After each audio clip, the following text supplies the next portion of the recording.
हरे कृष्ण।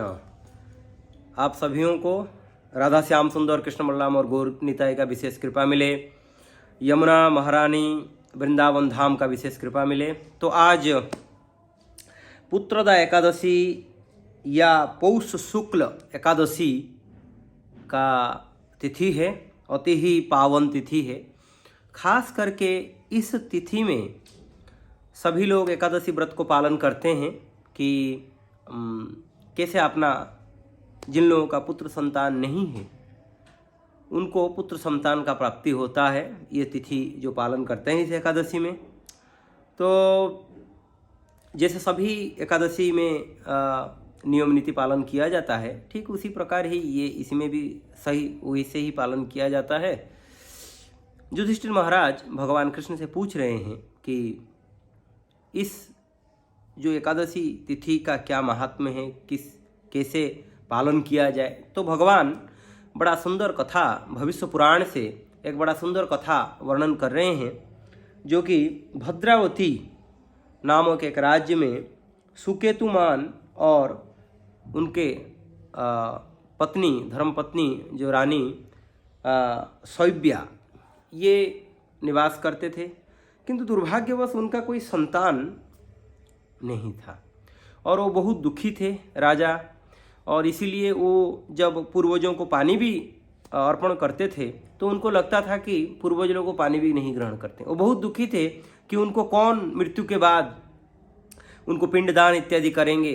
तो ये सब से वो बड़ा ही जर्जरित थे। तो एक बार क्या हुआ, वो एकांत में जो है ना राज्य को छोड़ के चले गए। किसी को भी मालूम नहीं था कहाँ गए, क्या किए। तो जाते जाते एक जंगल में गए और जंगल में जाकर वहाँ पर विचरण करने लगे और बहुत उनको बड़ा भूख और प्यास में भी तड़पते रहे।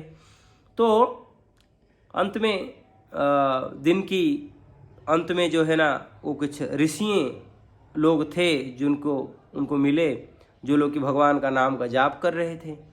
तब वो उनको प्रार्थना किए, उनका सब दुख सुनाए उनको कि जो है ना वो निसंतान हैं, उनको पुत्र संतान की प्राप्ति के लिए आशीर्वाद करें। तो वो बोले कि आज पुत्रदा एकादशी है और आप इस व्रत करिए। वो सुबह से ऐसे ही तो कुछ खाए भी नहीं थे और पिए भी नहीं थे, तो इस प्रकार से वो पूरा एकदम व्रत में थे।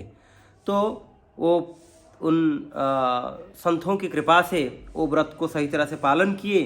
पालन करने के बाद फिर वो दूसरे दिन फिर यथोचित सम्मान किए ब्राह्मणों को, और फिर वो लौट आए, द्वादशी में लौट आए और फिर उसके उपरांत जो है अपने रानी के साथ वो एकत्रित हुए।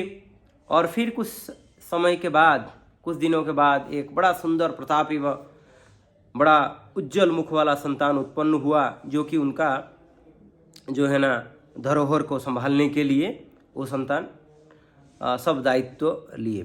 तो ये बड़ा ही सुंदर कथा है। और एकादशी में इस कथा को कोई श्रवण भी करते हैं तो अश्वमेध यज्ञ का फल ऐसे ही प्राप्त हो जाता है। जो बढ़िया से इसको पालन करते हैं, इस जन्म में उनको पुत्र संतान का कामना भी पूर्ति होता है तथा दूसरे जन्म में भी वो लोग उच्च गति को भी प्राप्त होते हैं। तो इसीलिए आप सभियों से निवेदन है कि बढ़िया से इस एकादशी व्रत को पालन करिए और सुंदरता से द्वादशी व्रत का भी उद्यापना करिए। हरे कृष्ण।